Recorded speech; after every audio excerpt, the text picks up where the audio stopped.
సలాం Khan tower నిర్మాణ పనుల నిలుపుదలపై కర్నూలు నగరపాలక సంస్థ కమిషనర్ వివరణ ఇచ్చారు.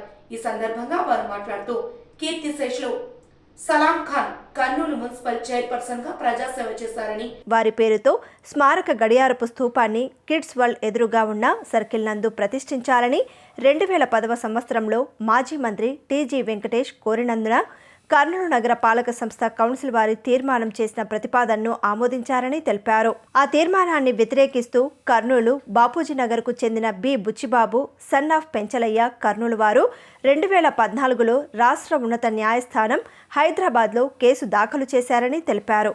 దీనిపై రాష్ట్ర ఉన్నత న్యాయస్థానం హైదరాబాద్ వారు మార్చి 14వ తేదీన 2014 నాడు సదరు సలాం ఖాన్ టవర్ నిర్మాణాన్ని వెంటనే నిలుపుదల చేయాలని తెలుపుతూ మధ్యంతర ఉత్తర్వులు జారీ చేసిందన్నారు.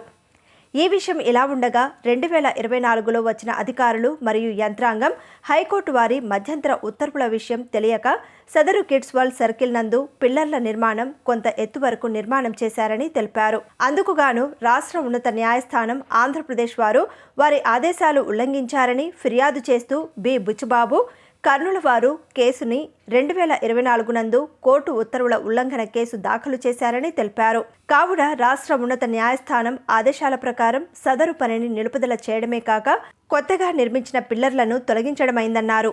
కోర్టు కేసుల కారణంగా న్యాయస్థానపు ఉత్తర్వుల ప్రకారమే కర్నూలు నగర పాలక సంస్థ తగు చర్యలు తీసుకోవడమైందని, ఇది వాస్తవమని, ఇందుకు భిన్నంగా జరిగే అవాస్తవ వదంతులను నమ్మవద్దని అన్నారు.